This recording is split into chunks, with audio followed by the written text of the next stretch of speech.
30 वर्ष की सिया एक अंधेरे कमरे में सोई हुई थी। सुबह होते ही उसकी आंखें खुली। फिर सबसे बड़ा झटका उसे तब लगा जब उसने महसूस किया कि उसके पैर कसकर किसी रस्सी से बंधे हुए हैं। ये मैं कहाँ आ गई हूँ? थोड़ी देर पहले तो मैं राजा के महल में थी ना, और कमरे में इतना अंधेरा है कि ठीक से कुछ दिख भी नहीं रहा। सिया लड़ते हुए अपने आप से बातें कर ही रही थी कि तभी उसकी नजर बगल में सोए युवक पर पड़ी। सिया उस लड़के को देखकर और भी ज्यादा घबरा गई। तुम कौन हो? मुझे क्यों बांधा है? बचाओ, कोई है? कमरे में घना अंधेरा होने के कारण सिया उस लड़के का चेहरा ठीक से नहीं देख पा रही थी। सिया की आवाज सुनकर वो लड़का उठा और बिना कुछ बोले दरवाजे की ओर जाने लगा। हे भगवान, वो लड़का कौन था? और ये जगह इतना डरावना है। मैं यहाँ तक कैसे पहुँची? मेरे हाथ पर बंधा हुआ है। इसे छुड़ाने की कोशिश करती हूँ, हो सकता है छूट जाए। इतना कहकर सिया खुद को रस्सी से छुड़ाने की कोशिश करने लगी, लेकिन कोई फायदा न हुआ। इसी बीच सिया के पैरों से बगल में टेबल पर रखे कांच का बर्तन गिरकर टूट गया और वो हल्की पूर्णिमा की रोशनी में चमक उठा। तभी अचानक सिया की बंधी हुई रस्सी टूटी और वो आजाद हो गई। हे भगवान, काफी कोशिश करने के बाद आखिर रस्सी खुल गई। हाँ, मुझे इस अंधेरे कमरे में बहुत डर लग रहा है। मुझे बाहर जाकर देखना होगा। उसके बाद सिया बिस्तर से उतरकर 2 कदम बढ़ी। तभी अचानक दरवाजा फिर खुला और वही युवक हाथ में नाश्ते की प्लेट लिए आया। उसकी परछाई दरवाजे से आती रोशनी में और भी रहस्यमयी लग रही थी। सिया उसे देखकर घबरा गई। मैं तुमसे आखिरी बार कहती हूँ, तुम पास मत आना। सिया ने कांपते हाथों से तुरंत टूटे हुए कांच का टुकड़ा उठाकर कहा, आगे बढ़े तो मार दूंगी। सिया के इतना कहते ही युवक ठहर गया। उसने कुछ नहीं कहा, बस उसी शांति से खड़ा रहा, जैसे उसके भीतर कोई गहरा राज छिपा हो, और थोड़ी देर बाद मुड़कर बाहर चला गया। ये देखकर सिया को थोड़ी शांति मिली। हे भगवान, न जाने वो लड़का कौन था। अच्छा हुआ जो चला गया। मुझे यहाँ से जल्द निकलना होगा, वरना फिर से कोई मुसीबत आ पड़ेगी। मैं इन सब की खबर बाद में लेती हूँ। तभी दरवाजा दोबारा खुला। इस बार एक बूढ़ी औरत अंदर आई, लगभग 55-60 की। चेहरे पर झुर्रियां थीं, लेकिन आंखों में ममता थी। उसके हाथ में वही नाश्ते की प्लेट थी। बूढ़ी माँ, आप कौन है? और क्या आप जानती हैं कि मैं इस डरावने कमरे में कब और कैसे आई? सिया के इतना कहने पर भी बूढ़ी माँ ने कुछ नहीं कहा और चुपचाप नाश्ते की प्लेट बिस्तर पर रख कर चली गई। बूढ़ी माँ के कुछ ना बोलने से सिया और भी डर गई। हे भगवान, बूढ़ी माँ ने भी कुछ नहीं कहा। कहीं ये सब मिलकर मुझे नुकसान तो नहीं पहुँचाने वाले हैं। अब कोई नई मुसीबत आने से पहले मुझे यहाँ से बाहर निकलना होगा। सिया दरवाजे के पास गई और दरवाजा खोलने लगी, लेकिन काफी कोशिश करने के बाद भी दरवाजा नहीं खुला। अरे, ये दरवाजा क्यों नहीं खुल रहा है? लेकिन थोड़ी देर पहले तो उन लोगों ने दरवाजा खोला था। अब सिया को समझ नहीं आ रहा था कि उसके साथ ये क्या हो रहा है।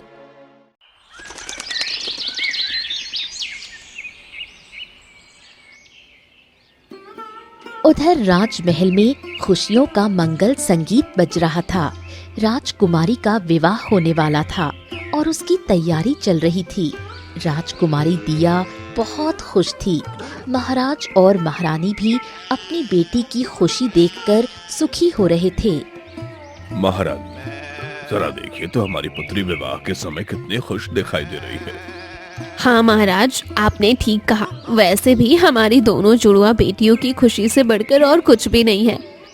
महारानी, वैसे हमारी दूसरी बेटी सिया कहीं दिखाई नहीं दे रही। कहाँ है वो? पता नहीं महाराज, मैंने भी उसे पिछले 2 घंटे से नहीं देखा।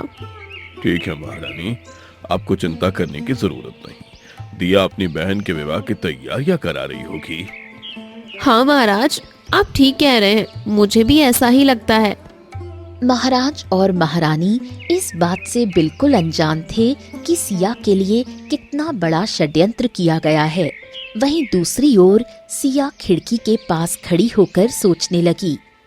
आज राजकुमार आदित्य के साथ मेरा विवाह होने वाला है और पता नहीं किसने मुझे इस अंधेरे कमरे में कैद कर दिया। अब आगे क्या करूं, मुझे तो कुछ समझ ही नहीं आ रहा। सिया की आंखों से आंसू बहने लगे। तभी वहां एक छोटा सा पंछी उड़ता हुआ आया और अचानक बोलने लगा। राम राम राजकुमारी। अरे अरे, ये पक्षी तो बोल रहा है, लेकिन ये कैसे हो सकता है? तुम कौन हो और हम इंसानों की तरह कैसे बोल पा रहे हो? राजकुमारी, मैं वो सब आपको बाद में बताऊंगा, लेकिन उससे पहले मैं आपको एक बहुत जरूरी बात बताना चाहता हूँ।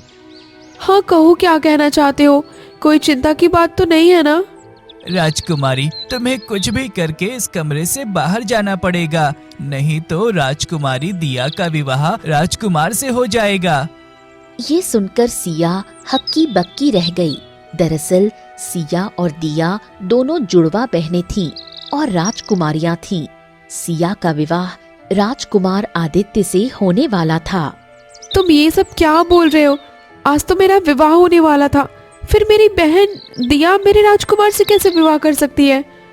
मैं तुम्हें सब कुछ विस्तार से समझाता हूँ। असल में तुम्हारे पास जो सोया हुआ था वो दिया का प्रेमी था, और दिया की कुंडली में ये दोष है कि दिया का पहला पति विवाह के रात ही मर जाएगा। इसलिए दिया ने तुम्हें बंदी बनाकर खुद राजकुमार से विवाह करने की व्यवस्था की है, ताकि उसका विवाह आदित्य से हो जाए और पहली ही रात आदित्य मर जाए। तुम दोनों इतनी एक जैसी दिखती हो कि सबको लगेगा कि तुम विधवा बन गई हो, और बाद में दिया अपने प्रेमी मोहन के साथ विवाह कर लेगी। पक्षी की बात सुनकर सिया को विश्वास नहीं हुआ। फिर वो कहने लगी, नहीं नहीं, मेरी बहन मेरे साथ इतना बड़ा धोखा कैसे कर सकती है? ऐसा नहीं हो सकता। तुम जरूर कोई बहरूपिया हो और झूठ बोल रहे हो। सिया की बात सुनकर पक्षी को गुस्सा आया। राजकुमारी को लगता है कि मैं झूठ बोल रहा हूँ। ऐसे स्थान पर रुकना बिल्कुल भी ठीक नहीं जहाँ पर विश्वास न हो। ठीक है राजकुमारी, अगर आपको लगता है कि मैं झूठ बोल रहा हूँ तो कोई बात नहीं, मैं चलता हूँ। लेकिन हाँ, आप मेरी बात याद रखिएगा। मेरे जाने के बाद आप बहुत पछताएंगी। अब आगे आपको जो अच्छा लगे। मैं चलता हूँ। अगर ये पक्षी झूठ बोल रहा होता तो इतनी आसानी से यहाँ से नहीं जाता, लेकिन मेरी बहन मेरे लिए इतना बड़ा षड्यंत्र करे, ये मैं नहीं मान सकती। चलो एक बार पक्षी की बातों पर विश्वास करके देखते हैं। तुम्हें कहीं जाने की ज़रूरत नहीं है, मैं तुम्हारी बातों पर विश्वास करती हूँ। उसके बाद पक्षी सिया को सारी बात बताने लगा। इतना बड़ा षड्यंत्र, पर ये बात किसी को तो पता होगी, और मैं यहाँ कैद हूँ तो कोई मुझे ढूंढ क्यों नहीं रहा? हाँ राजकुमारी, मैं तुम्हें सब कुछ बताता हूँ, तुम थोड़ा धैर्य रखो। मैं अपनी बहन से बहुत प्रेम करती हूँ। अगर मेरी बहन ने इन सब के बारे में मुझे पहले ही बता दिया होता तो मैं उसकी खुशी के लिए कुछ भी कर सकती थी, लेकिन उसने ऐसा किया, मुझे बिल्कुल भी अच्छा नहीं लग रहा। लेकिन उसने ये सब कैसे किया, मुझे बताओ। दरअसल राजकुमारी ने तुम्हारी जगह ले ली। अच्छा, अगर ऐसी बात है तो माता और पिताश्री ने दिया के बारे में नहीं पूछा कि कहाँ है वो? राजकुमारी ने सबको ये कह दिया कि दिया अचानक बीमार हो गई है, इसलिए वो अपने कमरे में है और उसे आराम करना चाहिए। चलो ठीक है, मैं सब कुछ समझ गई, लेकिन मैं यहाँ तक कैसे पहुँची? रात को तो मैं राजमहल में सोई थी ना, और ये सब कब और कैसे हुआ? राजकुमारी दिया ने अपने प्रेमी के साथ मिलकर एक जादूगरनी से ऐसा जादू किया है कि बाहर से देखने वाले को ऐसा लगता है कि दिया अपने कमरे में बिस्तर पर लेटी हुई है, लेकिन अंदर से बाहर की चीजें दिखाई नहीं देती। ये मेरी बहन ने मेरे साथ बहुत गलत किया। लेकिन पक्षी, तो मुझे ये बताओ कि इस समय कहाँ हो? इस समय तुम अपने ही राजमहल के कमरे में हो, लेकिन जादू करने के कारण कमरे में हल्का अंधेरा फैला हुआ है और तुम अंदर से कुछ नहीं देख पा रही हो। ठीक है, तो फिर तुम कौन हो और मेरी सहायता क्यों कर रहे हो? देखो राजकुमारी, मैं एक दिव्य साधु महात्मा के तपोबल से प्राप्त हुआ जादुई पक्षी हूँ। जब साधु महात्मा को इन सब के बारे में पता चला तो उन्होंने ही मुझे तुम्हारी सहायता करने के लिए भेजा है। ये सुनकर सिया को बहुत ज्यादा गुस्सा आया कि उसकी बहन दिया ऐसा कुछ कर सकती है। ये उसने कभी सोचा नहीं था कि एक जैसे दिखने का दिया इतना बड़ा फायदा उठाएगी। लेकिन अब सिया को समझ नहीं आ रहा था कि उस कमरे से बाहर कैसे निकले। अब देखो जादुई पक्षी, मुझे तो कुछ समझ नहीं आ रहा कि मैं इस कमरे से बाहर कैसे निकलूं। अब तुम ही कोई उपाय बताओ, वरना अगर राजकुमार आदित्य का विवाह मेरी बहन से हो गया तो ये बहुत बड़ा अनर्थ हो जाएगा। हाँ राजकुमारी, तुम ठीक कह रही हो, लेकिन तुम चिंता मत करो, मैं कुछ सोचता हूँ। पक्षी शांत होकर सोचने लगा। फिर थोड़ी देर सोचने के बाद बोला, हाँ राजकुमारी, मेरे पास एक उपाय है। कैसा उपाय जादुई पक्षी, मुझे भी बताओ। कोई तो वो जगह होनी चाहिए जहाँ जादूगरनी का जादू कमजोर हो गया होगा। हमें वो जगह खोजनी होगी, तभी तुम इस रहस्यमयी कमरे से बाहर निकल सकती हो। ठीक है, तो फिर देर किस बात की, तुम थोड़ी देर रुको, मैं अभी खोजती हूँ। इतना कहकर सिया वो जगह खोजने लगी। काफी खोजने के बाद उसे वहाँ कुछ दिखाई नहीं दे रहा था। मुझे वो जगह खोजते हुए काफी समय हो चुका है, लेकिन अभी तक कुछ नहीं पता लगा। सिया अपने आप से बातें कर ही रही थी, तभी अचानक सूरज की किरण आईने पर पड़ी और वहाँ से थोड़ी रोशनी दिखाई पड़ी। सूरज की रोशनी पड़ते ही वो जगह चमकने लगा। मैं वहाँ पर जाकर देखती हूँ, हो सकता है मुझे वहाँ पर कुछ मिल जाए। उसके बाद सिया तुरंत उस चमकते हुए आईने के पास गई।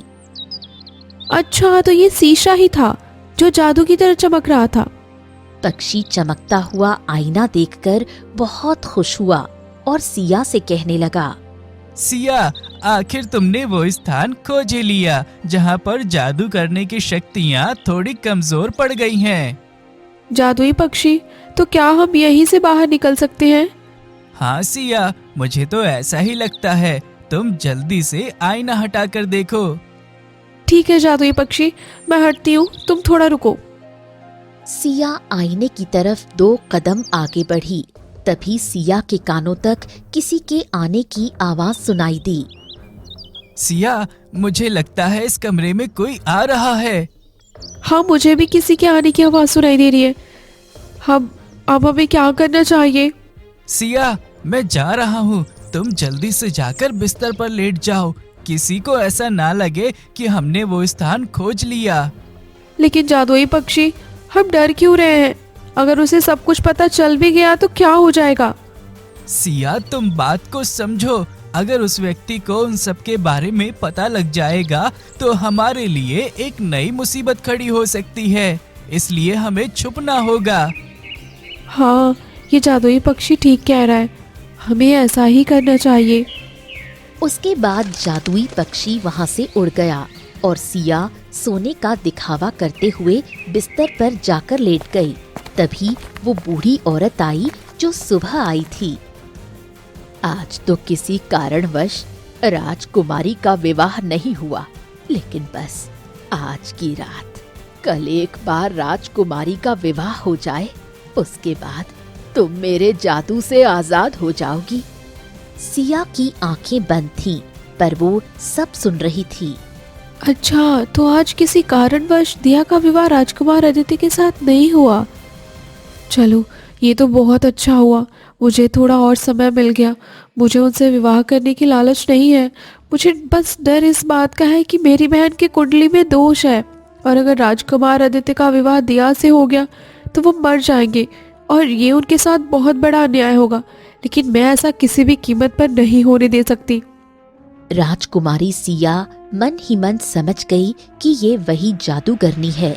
फिर उस बूढ़ी औरत ने सिया के सिर पर हाथ फेरा और चली। हाँ, चलो, आखिर वो जादूगरनी यहाँ से चली गई। अब मुझे जल्दी से जल्दी उस रहस्यमयी कमरे से बाहर निकलना होगा। सिया अपने आप से बातें कर ही रही थी, तभी जादुई पक्षी दोबारा उड़ता हुआ आया। क्या हुआ सिया? तुम अपने आप से क्यों बातें कर रही हो? और वो कौन था जो कमरे में आया था? जादुई पक्षी, वो औरत और कोई नहीं बल्कि वही दुष्ट जादूगरनी थी जिसने ये सब कुछ किया है। फिर आगे क्या हुआ? उसने तुमसे क्या कहा? सिया जादुई पक्षी को सारी बात बताने लगी। अच्छा हुआ जो दिया का विवाह राजकुमार के साथ नहीं हुआ, लेकिन खतरा अभी तक टला नहीं। फिर आगे तुम क्या करने वाली हो? उसमें करना क्या है, मैं अभी ये आईना हटाऊंगी और राजमहल जाकर सबको सारी सच्चाई बताऊंगी। नहीं राजकुमारी, आज ये सब करना ठीक नहीं लगता। लेकिन क्यों? जादुई पक्षी, तुम ऐसा क्यों कह रहे हो? देखो सिया, थोड़ी देर पहले ही वो दुष्ट जादूगरनी आई थी और कभी भी वो जादूगरनी आ सकती है। तुम ये सब कुछ कल सुबह करना। वैसे भी जल्दबाजी में किया हुआ काम ठीक नहीं होता। हाँ जादुई पक्षी, तुम ठीक कह रहे हो। अगर वो जादूगरनी आ गई तो हमारे ऊपर बहुत बड़ी मुसीबत आ पड़ेगी। मुझे आज की रात इंतजार करना होगा। हाँ सिया, तुम बिस्तर पर जाकर लेट जाओ। कल सुबह होते ही मैं फिर से दोबारा आऊंगा। फिर हम दोनों इस रहस्यमयी कमरे से बाहर निकलेंगे। इतना कहकर जादुई पक्षी वहाँ से चला गया और सिया बिस्तर पर जाकर लेट गई। फिर थोड़ी देर बाद आधी रात हुई और सिया की आंखें खुल गईं। हे भगवान, मुझे इस अंधेरे कमरे में बिल्कुल भी अच्छा नहीं लग रहा और मेरी बहन मेरे साथ इतना बड़ा षड्यंत्र कर सकती है, ये जानकर बहुत हैरान हूँ। बस आज की रात किसी तरह कट जाए, फिर कल सुबह होते ही जादुई पक्षी के साथ मिलकर रहस्यमयी कमरे से बाहर निकल जाऊंगी। सिया दोबारा सो गई। फिर अगली सुबह सुबह हुई काफी समय हो चुकी है, लेकिन अभी तक जादुई पक्षी आया नहीं। उसके साथ जादूगरनी ने कुछ गलत तो नहीं कर दिया? सिया ये सब बोल रही थी, तभी पीछे से जादुई पक्षी उड़ता हुआ आया और बोला, नहीं सिया, तुम्हें चिंता करने की जरूरत नहीं है। मुझे कुछ नहीं हुआ, मैं बिल्कुल ठीक हूँ। चलो अब हम इस रहस्यमयी कमरे से बाहर चलते हैं। हाँ ठीक है, मैं अभी वो आईना हटाती हूँ। सिया आईने के पास गई और आईने को हटाया। आईना हटते ही एक गुफा का द्वार खुला। अरे ये क्या? ये तो किसी गुफा का द्वार है। हम इस रास्ते कमरे से बाहर कैसे निकलेंगे? सिया, तुम चिंता मत करो, गुफा का दरवाजा खुला है तो जरूर इसके अंदर कोई रहस्य होगा। हमें जाकर देखना चाहिए। वो दोनों गुफा के अंदर चले गए। फिर उन्होंने देखा कि गुफा में चारों तरफ उजाला फैला हुआ है। फिर थोड़ी देर चलने के बाद हमें चलते हुए काफी देर हो चुका है, लेकिन अभी तक तो कुछ गुफा खत्म ही नहीं हुआ। कहीं हम किसी गलत रास्ते पे तो नहीं जा रहे ना? सिया, हम थोड़ी दूर और चलकर देखते हैं। हो सकता है हमें इस गुफा से बाहर निकलने का रास्ता मिल जाए। हाँ ठीक है, फिर चलो। वो दोनों इतना कहकर गुफा के और अंदर जाने लगे। 3 घंटे बाद सिया, तुमने ठीक कहा था। ऐसा लगता है हम किसी भूल भुलैया वाले स्थान पर फंस गए हैं। हाँ पक्षी, मुझे भी कुछ ऐसा ही लगता है। तो क्या अब हम इसी गुफा से बाहर नहीं निकल पाएंगे? नहीं नहीं, ऐसा नहीं हो सकता। हे भगवान, आप राजकुमार आदित्य की रक्षा करना। राजकुमारी सिया खुद की चिंता ना करते हुए राजकुमार आदित्य की चिंता करने लगी और उसकी आंखों से राजकुमार के लिए दुख के आंसू निकल पड़े। राजकुमारी, तुम रोना बंद करो, हम जरूर गुफा से बाहर निकलेंगे। लेकिन जादुई पक्षी, ये कैसे हो सकता है? हम तो कितने समय से चल रहे हैं, लेकिन अभी तक बाहर निकलने का कोई रास्ता नहीं मिला। सिया, तुम हौसला मत हारो। मेरे मालिक एक महान संत हैं और उनका आशीर्वाद हमेशा मेरे साथ रहता है। मैं अपनी जादुई पुकार से उन्हें अभी यहाँ बुला सकता हूँ। बस तुम थोड़ा धैर्य रखो।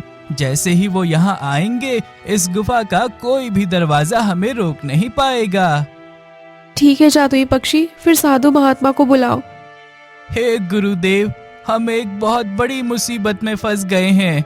अगर हम इस गुफा से बाहर नहीं निकले तो राजकुमार आदित्य का जीवन खतरे में पड़ जाएगा। कृपया आप यहाँ आइए और इस मुश्किल घड़ी में हमारा मार्गदर्शन कीजिए। पक्षी के इतना कहते ही थोड़ी देर बाद उनके सामने एक चमकती हुई रोशनी के साथ दिव्य साधु महात्मा प्रकट हुए। उन्हें देखकर वो दोनों बहुत खुश हुए। हे साधु महात्मा, कृपया हमें इस गुफा से बाहर निकाल दीजिए, क्योंकि उधर एक निर्दोष राजकुमार का जीवन खतरे में है और इधर हम गुफा में फंस गए हैं। पुत्री, सृष्टि का नियम है कि बिना किसी ठोस कारण या योग्यता के किसी की सहायता करना प्रकृति के विरुद्ध है। यदि तुम इस बंधन से मुक्त होना चाहती हो तो तुम्हें अपनी बुद्धि की परीक्षा देनी होगी। क्या तुम तैयार हो? जी साधु महात्मा, मैं तैयार हूँ। ठीक है, मेरे 3 सवालों का उत्तर दो। ठीक है साधु महात्मा, आप मुझे वो 3 सवाल बताइए। मैं पूरी कोशिश करूंगी उस सवाल का उत्तर देने के लिए। पहला सवाल ये है कि वो क्या है जो देने से बढ़ता है लेकिन चुराने से घटता है? महाराज, वो ज्ञान है। क्या मैंने सही कहा? हाँ पुत्री, तुमने बिल्कुल ठीक कहा। अब मैं तुमसे दूसरा सवाल पूछता हूं। दुनिया का सबसे बड़ा और भारी हथियार क्या है? साधु महात्मा, वो धैर्य है। धैर्य के हथियार से हम किसी को भी पराजित कर सकते हैं। बहुत अच्छा पुत्री, तुमने दूसरे सवाल का उत्तर बहुत अच्छा दिया। अब ये रहा तुम्हारा तीसरा सवाल। अगर तुमने अंतिम तीसरे सवाल का जवाब सही दिया तो मैं तुम्हें इस गुफा से आजाद कर दूंगा। ठीक है साधु महाराज, आप मुझे तीसरा सवाल बताइए। मैं जरूर अंतिम सवाल का सही उत्तर देकर राजकुमार का जीवन बचा लूंगी। तीसरा सवाल, वो कौन सी चीज है जो एक बार खो जाए तो दोबारा कभी लौट कर नहीं आती? साधु महात्मा द्वारा बताया गया तीसरा सवाल सुनकर सिया थोड़ी घबरा गई और सोचने लगी। फिर थोड़ी देर सोचने के बाद बोली, साधु महात्मा, वो बीता हुआ समय है। पुत्री, तुमने बिल्कुल सही उत्तर दिया। अब तुम इस गुफा से बाहर जा सकती। इतना कहकर साधु महात्मा ने अपने कमंडल का पानी हवा में फेंका। देखते ही देखते वो दोनों एक जादुई रोशनी के साथ राजमहल में पहुंचे। पंडित जी, रुक जाइए। दिया बेटी, तुम तो बीमार थी ना? अब तुम्हारा स्वास्थ्य कैसा है? तुम्हारे बिना ये विवाह अधूरा अधूरा सा लग रहा था। अब तुम आ गई हो तो अच्छा लग रहा है। पंडित जी, आप विवाह का मंत्र पढ़ना शुरू कीजिए। पिताजी, मैं दिया नहीं हूँ, मैं सिया हूँ। बेटी, ये तुम कैसी बातें कर रही हो? तुम्हारा दिमाग तो ठीक है ना? हाँ पिताजी, मैं बिल्कुल ठीक कह रही हूँ। हम दोनों जुड़वा बहनें हैं। इसी का फायदा दिया ने उठाया है। दरअसल दिया की कुंडली में दोष है। जिसके साथ भी पहली बार उसका विवाह होगा तो वो विवाह के अगले दिन ही मर जाएगा। ये बात दिया को पता चल गया, जिसके बाद दिया ने एक दुष्ट जादूगरनी से मिलकर काला जादू कराया और मुझे कैद करके खुद मेरे स्थान पर बैठ गई, ताकि उसके कुंडली का दोष राजकुमार आदित्य को लग जाए और वो मर जाए। इसके बाद वो अपने प्रेमी के साथ विवाह कर पाए। नहीं नहीं, ऐसा नहीं हो सकता। मेरी बेटी इतना बड़ा षड्यंत्र नहीं कर सकती। हाँ महाराज, आप ठीक कह रहे हैं। मुझे भी ऐसा ही लगता है। हाँ महारानी, मुझे भी कुछ ऐसा ही लगता है। सिया के लाख कहने पर भी उसकी बातों पर किसी ने विश्वास नहीं किया। सबको लगा कि स्वास्थ्य ठीक ना होने के कारण सिया ऐसी बातें कर रही है। आप सब मेरी बातों पर यकीन क्यों नहीं करते हैं? मेरा स्वास्थ्य बिल्कुल ठीक है। दिया ने एक जैसे दिखने का फायदा उठाया है और मेरी जगह पर बैठ गई। मैं दिया नहीं बल्कि सिया हूँ। सिया कहती रही, लेकिन किसी ने उसकी बातों पर विश्वास नहीं किया। फिर जादुई पक्षी बोला, हाँ महाराज, सिया बिल्कुल ठीक कह रही है। आप सबको लगता है कि राजकुमार आदित्य का विवाह राजकुमारी सिया के साथ हो रहा है, लेकिन असल में वो सिया नहीं, दिया है। सिया तो ये है जो आपसे बातें कर रही है। पक्षी को बोलता हुआ देखकर वहाँ के सभी लोग हैरान हो गए। महाराज, कहीं हम स्वप्न तो नहीं देख रहे? पक्षी बिल्कुल इंसानों की तरह कैसे बोल रहा है? मंत्री जी, वही तो मैं भी देखकर हैरान हूँ। महाराज, मैं कोई साधारण पक्षी नहीं हूँ, बल्कि साधु महात्मा के तपोबल से प्राप्त हुआ एक जादुई पक्षी हूँ, और जो भी मुसीबत में होता है मैं उसकी सहायता करता हूँ।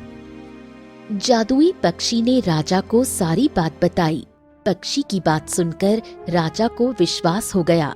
अब राजा बहुत क्रोधित हुए और बोले, पुत्री, हमें माफ कर दो, मैंने तुम्हारी बातों पर विश्वास नहीं किया।